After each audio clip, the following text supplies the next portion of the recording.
Hola amigos de Diario Expreso, bienvenidos a una nueva entrevista. En esta ocasión nos encontramos con Andrea González, ya precandidata a la presidencia de la República por Sociedad Patriótica. Bienvenida, Andrea. Muchísimas gracias, Richard, por este espacio y lista para salir adelante con este proyecto. Empecemos precisamente por la precandidatura. ¿Por qué aliarse con Sociedad Patriótica, un partido que en las últimas elecciones, después del gobierno de Lucio Gutiérrez, no ha tenido buenos resultados electorales? ¿Qué puede ser de distinto ahora? Bueno, este proyecto inició hace 8 meses, cuando hay esta apertura entre el proyecto político que se trató de sacar adelante, y hemos conversado con todas las listas que se podía tener un espacio cívico, y el espacio más libre que encontramos fue con Sociedad Patriótica. Y hay que recordar que en estos momentos Lucio Gutiérrez es un asambleísta nacional, de los pocos que no se ha vendido esta narrativa, ni oposición férrea, ni pro intereses personales, ni agenda de corrupción, ni agenda de impunidad. Cosa rara de encontrar entre ese gremio, por así decirlo. Entonces, contrastando lo que podíamos tener en un proyecto donde el legislativo estuviese bien estructurado, y te digo, a ver, hay que aprender de las experiencias pasadas. ¿Qué fue lo que nos sucedió a nosotros muy aparte de la tragedia? Nuestro primer asambleísta nunca se pudo sentar. Entonces, hay que justamente tomar el toro por los cuernos. Y ahora vemos una asamblea que de nuevo tiene totalmente secuestrado el Ejecutivo. Es lo que no queríamos que vuelva a pasar. Es un lugar limpio, es un lugar que no se nos ha exigido ningún tipo de compromiso con ninguna interés personal, y sobre todo se nos ha dejado tener esta independencia entre ejecutivo y legislativo que necesitábamos. Ahora, si solo en Sociedad Patriótica encontró esas características que permitió confiar en ellos, implica entonces que no hay tanta apertura para alianzas con otras organizaciones políticas, algunas de ellas salpicadas por casos de corrupción. Claro, y ese es el problema, que en mi caso personal yo tenía que escoger entre, obviamente, las listas que no estén involucradas en metástasis, purga, plaga, encuentro, sus reciclajes, porque lo vemos aquí en Guayaquil, tenemos un alcalde que gana de RC5, pero trabaja con PCC y ahora se lanza por reto.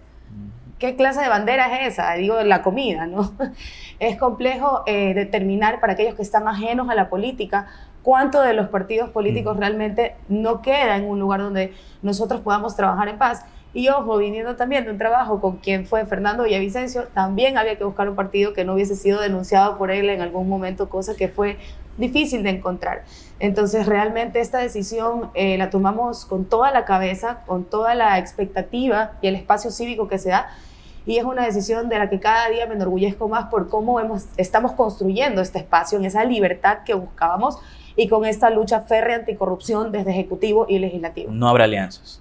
Claro que sí, estamos abiertos a las alianzas. Entiendo que pueden ser también más de tipo local. Son 151 asambleístas que queremos cambiar esa historia y limpiar esa papeleta de asambleístas también. Y hay una diferencia, las mujeres limpiamos pero con guantes. No necesariamente te tienes que ensuciar para limpiar. Entonces estamos en este proyecto que lleva muchísimo tiempo de trabajo, cosas que no logré hacer en la campaña anterior, como estar personalmente hablando con los posibles candidatos asambleístas, entendiendo qué piensan. Es un trabajo arduo, mucho más que con el de las bases, porque es tu cara frente a esta elección. Y si bien quiero recordar que los partidos están en la capacidad de proponernos los candidatos, quienes votamos por ellos somos nosotros. Entonces, cuando nos quejamos y tenemos una asamblea de 30% de aprobación, ¿culpa de quién es? Es nuestra culpa como electores. Entonces, es necesario un jalón de orejas también al electorado y saber que no, si vamos a quejarnos de una asamblea impresentable el próximo año, la queja es al espejo. Estamos a poco tiempo ya de las primarias que tengan que hacer las organizaciones políticas. Ya tienen perfilado quién puede ser el posible binomio que también cumpla estas características, ¿no? Hacer un perfil lo suficientemente limpio como para seguir esta línea que nos comenta. Así es, y tiene que ser obviamente un caballero valiente que nos acompañe en el tema. Tenemos algunos nombres ya, estamos perfilando cuáles, porque realmente es una pena tener que escoger entre los buenos personajes que han aparecido en esta lucha. Es difícil una candidatura de una mujer que se representa a ella misma. Normalmente hemos visto, y con mucha pena, que representen a coidearios de proyectos nefastamente ya aprobados de corrupción. En este caso, ese binomio viene a sumar a este proyecto político, a aterrizar ese engranaje que debe ser una vicepresidencia bien planteada, que realmente puede colaborar en muchísimo. Yo tuve el gusto de participar en la acción desde el inicio. Teníamos ejes transversales muy marcados con quien fue mi binomio de cómo se iba a trabajar. Realmente esa es la expectativa que yo tengo. Yo nazco de un binomio empoderado. Es lo mínimo que yo puedo hacer es empoderar también a mi binomio. ¿Qué equilibrio se va a encontrar? Por ejemplo, su perfil, antes al menos de la candidatura de 2023, era asociado como un liderazgo local, muy local. Con la candidatura a la vicepresidencia se hizo nacional también con la exposición que hubo junto a Fernando Villavicencio. ¿Qué equilibrio se va a encontrar? ¿Alguien tal vez de la sierra? De ley. De ley de la sierra. El tema de la edad.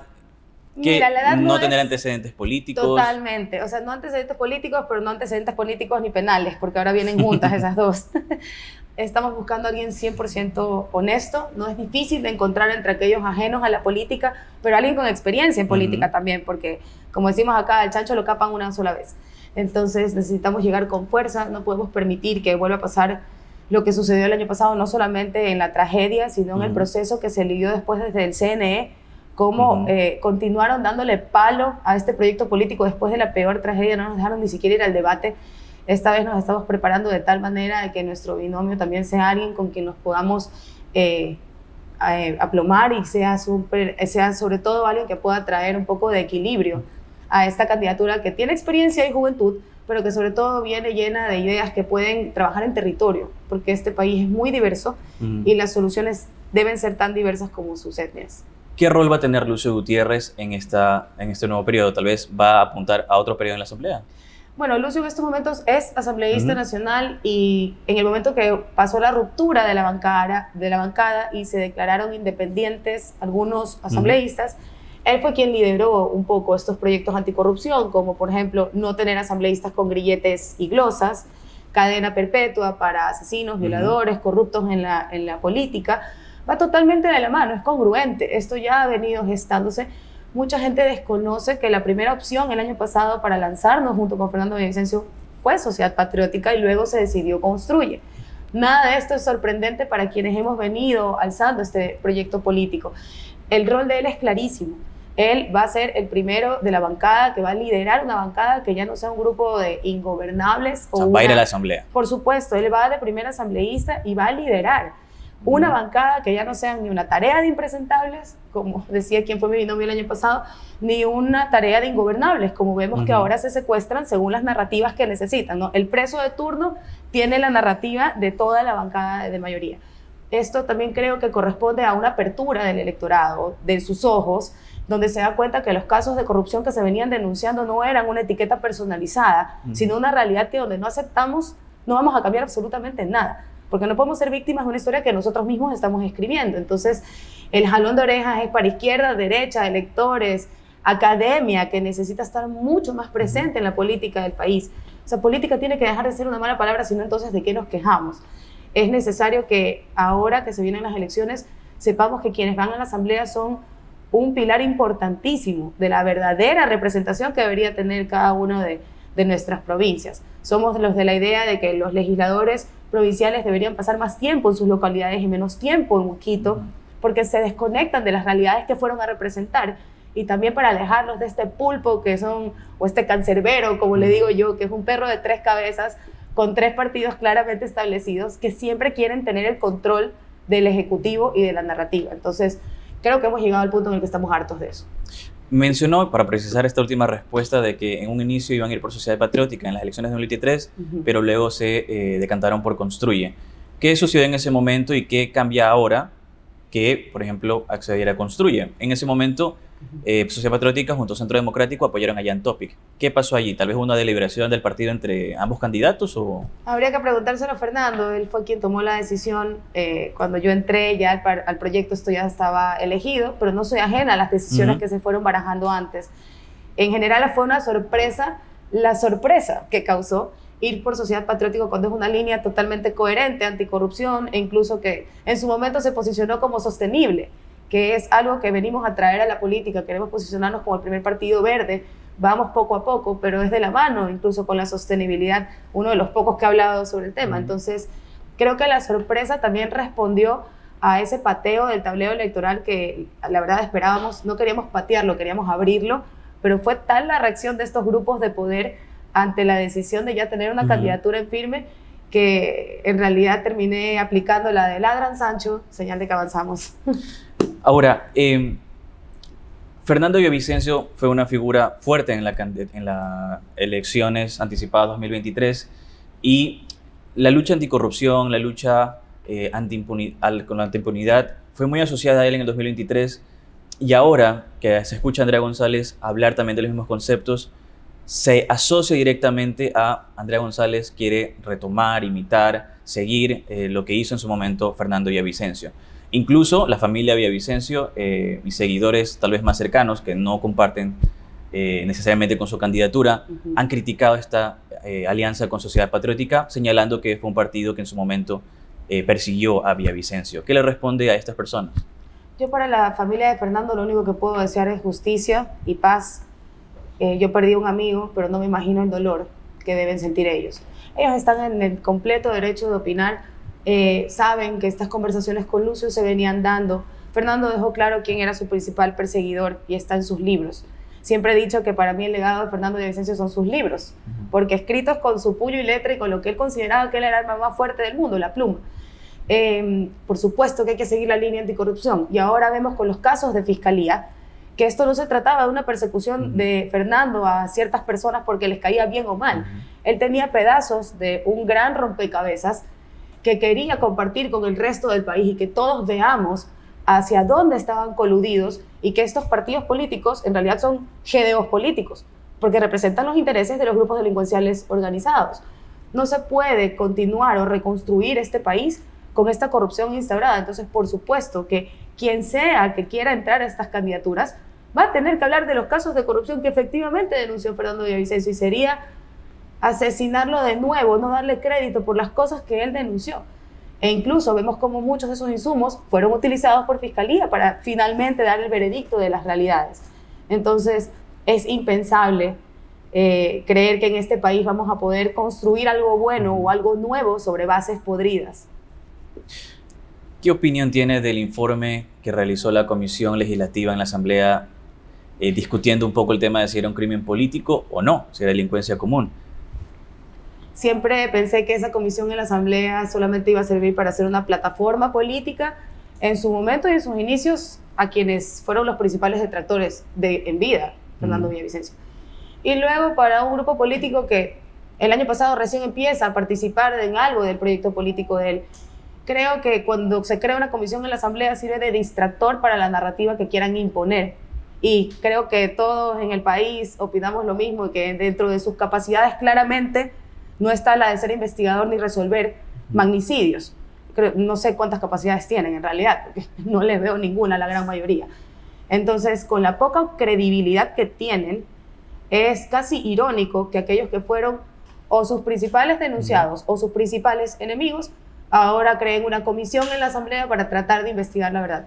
Mi esperanza está en el trabajo de Fiscalía, que ha sido realmente fuera de lo normal los últimos meses, y el apoyo internacional que se tiene frente a este caso. De lo contrario, yo te diría que lo último que se pierde es la esperanza, pero si estuviese en manos de la comisión de la Asamblea resolver el asesinato de Fernando Villavicencio, mi esperanza estuviese totalmente perdida en encontrar la verdad.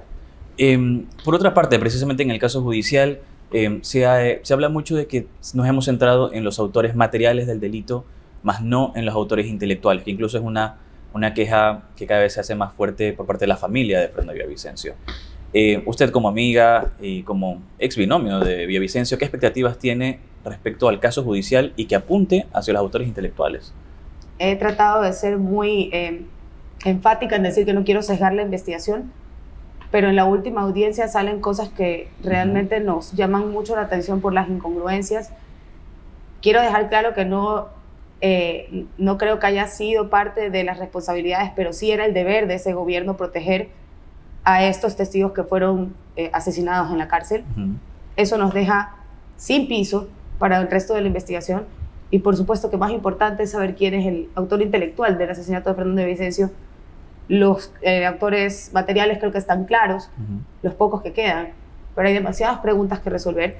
He sido muy cuidadosa en jamás decir quién creo yo que puede haber sido el autor intelectual, porque quiero la verdad, indistintamente de la narrativa política que se les haya ocurrido en el momento que se debe posicionar.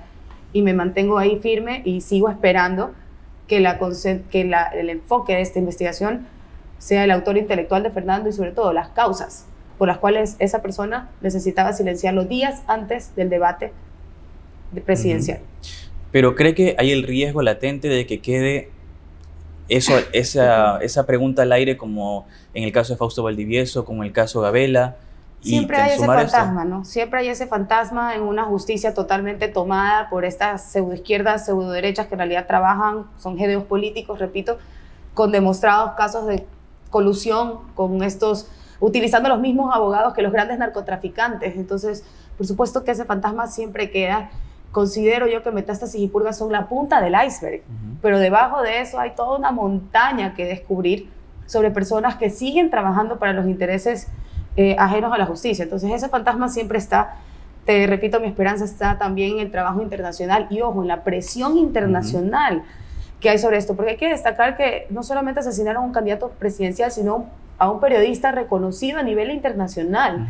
El apoyo de los gremios de periodistas cuando sucedió fue importantísimo. Las llamadas desde los centros nacionales electorales de otros países que se ponían a las órdenes y nos decían: no entendemos cómo no pueden ir al debate después de esto, cómo les están haciendo inscribir ahora un nuevo, cómo les ponen más trabas frente a eso. Y esa visión internacional frente a lo que sucedía en Ecuador, todo lo que pasaba en ese momento, porque pasaban varias cosas simultáneamente, te llama la atención y te abre un poco más el panorama de que no pueden silenciar tantos testigos, porque el mundo fue testigo de lo que pasó. Entonces, con la esperanza intacta, pero sabiendo y siendo consciente que siempre hay ese fantasma. Retomando temas de su precandidatura, ¿Cristian Zurita es uno de los opcionados a ser su binomio?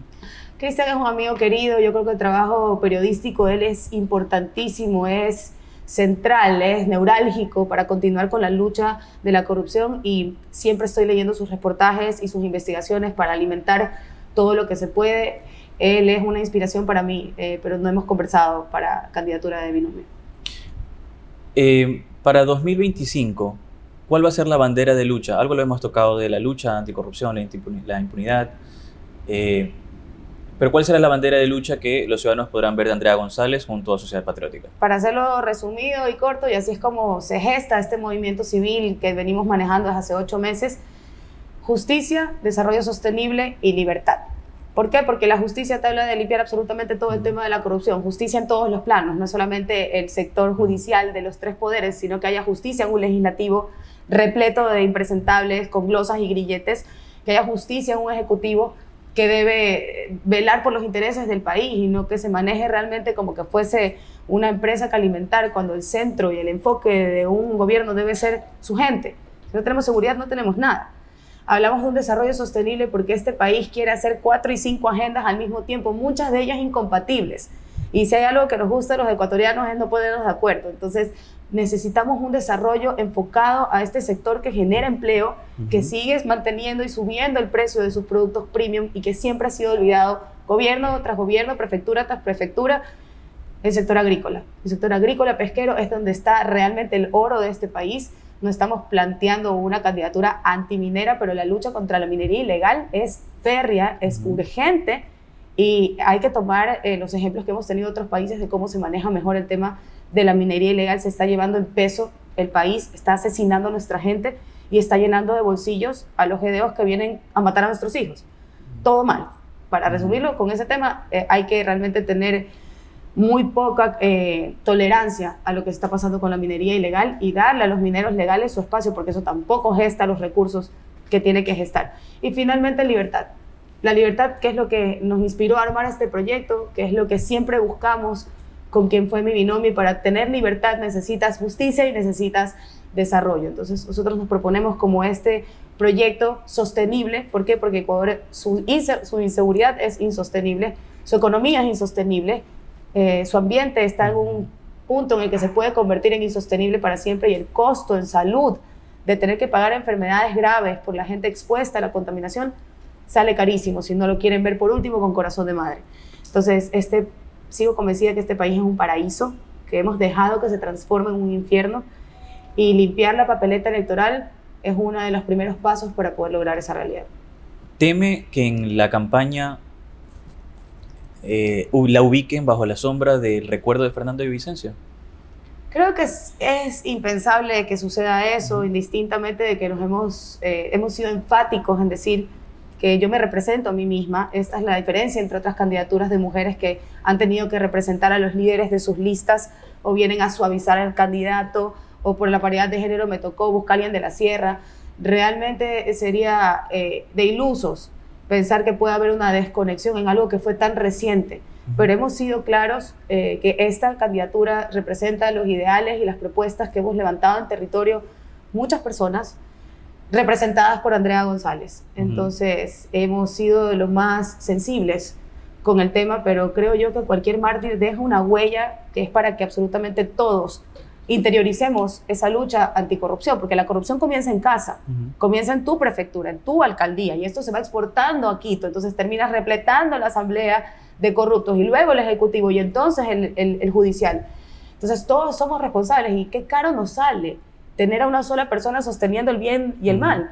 Y eso fue lo que pasó con Fernando. No podemos dejar que una sola persona se encargue de separar lo bueno de lo malo. Ahora a todos nos toca poner aunque sea un dedito para separar y contener esto y rescatar este país desde sus cimientos. ¿Y no creo que eso lo puede jugar en contra, tomando en cuenta precisamente en que Andrea González no es Fernando Villavicencio y la gente tal vez esperaría un Villavicencio? Bueno, él es irreemplazable. Para el que espera una copia, está perdido realmente. Es lo que nosotros tenemos para ofrecer en una política tan nefasta y tan coludida con la corrupción, con los antiguos, con quienes ya estuvieron y no pudieron, y estuvieron de un lado y luego estuvieron del otro y ahora son centro porque siguen ahí, que realmente nosotros más bien tenemos grandes expectativas con presentar una candidatura que se representa a una millennial que está dentro de un grupo político que no ha sido parte de los escándalos de corrupción de los últimos años y que viene con ideas de sostenibilidad. No estoy diciendo ambientalismo, ni animalismo, ni nada terminado en ismo. Estoy hablando de sostenibilidad.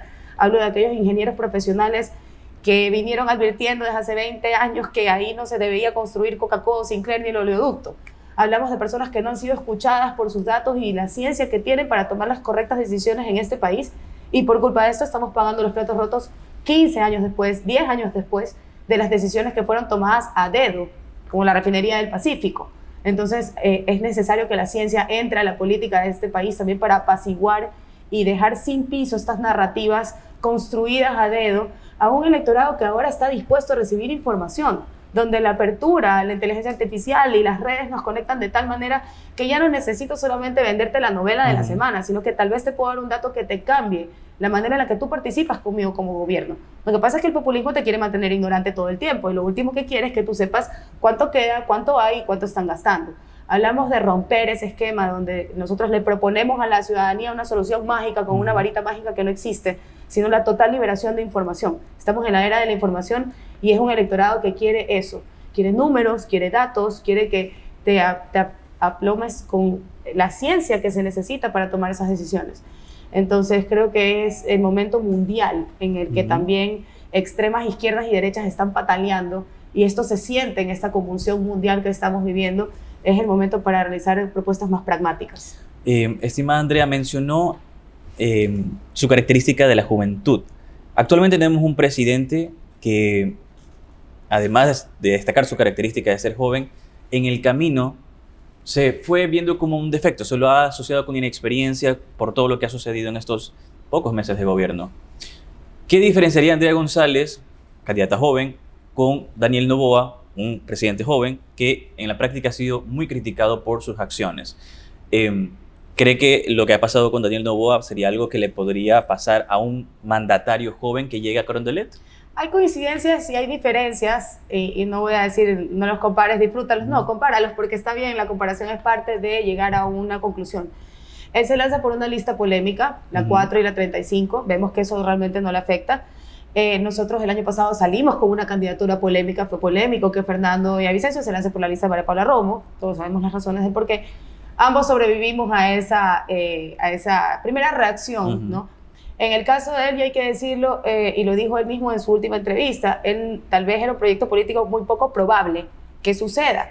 En mi caso, les soy sincera, Fernando y yo sentíamos que íbamos a ganar, sobre todo en las últimas semanas. Se sentía, no lo puedo describir de otra manera porque así es cuando estás en ese trajín de la campaña, pero nosotros sentíamos que íbamos a ganar. Nosotros ya estábamos buscando ministerios que encoger porque obviamente su trabajo es totalmente ineficiente. Ya veníamos hablando de estos errores que vimos luego que por meses le pasaron factura. Nosotros tenemos claro también que la experiencia es necesaria. Las canitas en este proyecto se necesitan. Esto no es un proyecto de solo millennials que vienen a conquistar el mundo, sino que estamos uniendo incluso de distintas ideologías. Mientras no sean corruptos, se acepta porque la propuesta es de centro. ¿Y por qué es de centro? Porque en el plano económico proponemos algo totalmente liberal y en el plano social sí buscamos una justicia ambiental que hace falta en este país y que sale un gasto enorme de salud. Por último, si no lo quieren ver por humanidad, el gasto en salud que tiene este país por no controlar la contaminación y la exposición, como sucedió en Santa Rosa, donde 1.500 personas en un fin de semana van a parar al hospital por exposición a metales pesados. Entonces, este centro real, este centro pragmático, sí une a un montón de personas con experiencias, exministros, incluso presidentes, que vienen con esas experiencias de qué hicieron mal en el pasado y qué hicieron bien también. Entonces, creo que hay comparaciones válidas, pero sí se diferencia mucho. Yo trabajé en un proyecto que se sentía que íbamos a llegar, fue muy real, muy tangible, todas las decisiones que se tomaron y las propuestas que se analizaron fueron hechas con el sentimiento de que se llegaba. Y eso, pues, tú sabes, cuando uno hace el deber pensando que sí lo va a presentar, lo hace mejor que si crees que no te lo van a pedir. Hacer política en Ecuador se ha vuelto tan riesgoso que casi es una sentencia de muerte para algún tipo de perfil de candidatos. ¿Tiene miedo de afrontar esta nueva candidatura? No, claramente no, y si no, no estuviésemos aquí. Realmente lo que me aterra es heredarles a nuestros hijos esta lucha que no pudimos ganar. Si nosotros no pudimos con esto, ¿qué le espera entonces a la siguiente generación? Eso me aterra no poder con este monstruo y que tengan que venir otros a pagar las consecuencias, como hemos visto que pasa en la historia de la humanidad. Es eso lo que realmente me aterra y no me deja dormir, pensar cómo en la costa, sobre todo, porque realmente es diferente lo que está sucediendo en la costa del país con el resto de las regiones. Hemos perdido el territorio, cómo los niños ya no pueden ir al parque, cómo ya en un sábado antes del Día del Padre la gente no está fuera de su casa tomándose una cervecita y jugando cartas, cómo hemos perdido el mar, cómo perdimos totalmente la costa. Eso me aterra y eso no me deja dormir. Andrea González continuará en política, sea lo que pase en 2025. Por supuesto, estamos enfocados en levantar nuestras firmas para tener nuestro propio partido, pero comprenderán que es muy difícil una candidatura presidencial y al mismo tiempo recoger las firmas. Son cosas que están cronometradas de tal manera de que luego de estas elecciones podamos finalmente tomar todas las firmas que necesitamos para constituirnos en un partido político con su representación y el primer partido sostenible del país, que creo que realmente lo necesita. He visto con mucha pena cómo la gente se toma la bandera ambientalista de este país con la menor de las conciencias de lo que significa realmente esto. El lavado verde o greenwashing que tuvimos durante los 10 años de la década robada fue terrible. Los peores crímenes ambientales se cometieron en esos 10 años y aún así hay personas que aún consideran que eso es un representante de lo que es un gobierno sostenible. Mi profesión me evoca también a tener este partido que por primera vez reúna la ciencia, reúna los datos y que tome la dirección de qué queremos como país, sobre todo en qué sectores del país queremos dedicarlo a la minería, cuáles van a ser petroleros, cuáles van a ser turísticos, qué quieren las personas hacer con sus recursos y cómo sacamos adelante a este país con soluciones en territorio.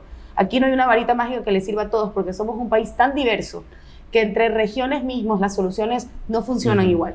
Entonces, mucho que hacer, pero en orden, ¿no? El orden de los frijoles sí afecta a la menestra al final del día en política. Para que no quede simplemente ese punto vacío en seguridad, ¿qué planea hacer y cómo instrumentarlo? Nosotros pensamos que hay un error estratégico desde hace años que se ha venido engrosando, se ha venido como un hongo consumiendo realmente todo, y es el descuido que tenemos marítimo. Y hay un dato curiosísimo, Ecuador tiene 670 kilómetros de costa, 670 kilómetros. Perú tiene 5.000 y pico, Colombia tiene 3.000 y pico, pero en toda Latinoamérica, por donde sale la droga de todo el continente, es por estos 670 kilómetros.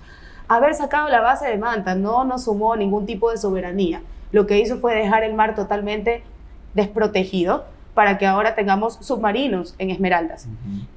Con cariño, yo soy una persona que crecí toda la vida al pie del mar y creo que la recuperación de ese territorio es crucial para esta guerra. En Ecuador lo que no sale, no entra. Es al revés. estos esfuerzos que hemos puesto para la frontera norte y frontera sur claramente no están dando resultados. Y hay que decirlo, geográficamente, Ecuador está en guerra, sí, pero geográficamente la guerra es en la costa. La guerra está en la costa. ¿Por qué? Por simplemente plano geográfico. Esto no habla de regionalismo, habla de estrategia de guerra y geografía. Geográficamente ellos necesitan tener las caletas, los puertos, los manglares. Por ahí sale toda la droga que les llena de plata los bolsillos. Entonces nosotros hablamos de una recuperación y de un fortalecimiento de la Armada Nacional que no hemos visto en los últimos años, y no creo que hay que ser un experto para darse cuenta del gran elefante en la sala, que es cuando perdimos el control del mar, les dejamos toda la cancha abierta. Y lo triste es que esas etnias que están en la costa sufriendo la mayor cantidad de ataques violentos, el cholo costeño, nuestro montubio, los afroamericanos, los afrodescendientes que tenemos en Esmeraldas, son los que están siendo nuestra primera línea de defensa frente al narcotráfico internacional. Somos locos. Los hemos dejado desprotegidos, los hemos dejado totalmente indefensos ante este tráfico y se han coludido con ellos. Un dato importantísimo es que en Santa Elena 1.500 familias tienen a una persona por lo menos dentro de algún juicio o dentro de algún proceso penal por narcotráfico. Eran personas sanas, son culturas, etnias sanas ancestralmente. Entonces la estrategia tiene que cambiar. Nosotros tenemos que conquistar de nuevo el territorio marítimo para tener total control de esos 670 kilómetros que nos han dejado de rodillas ante la mafia. Queremos agradecer a Andrea González por haber conversado con nosotros. Gracias. Gracias a ustedes y por este espacio.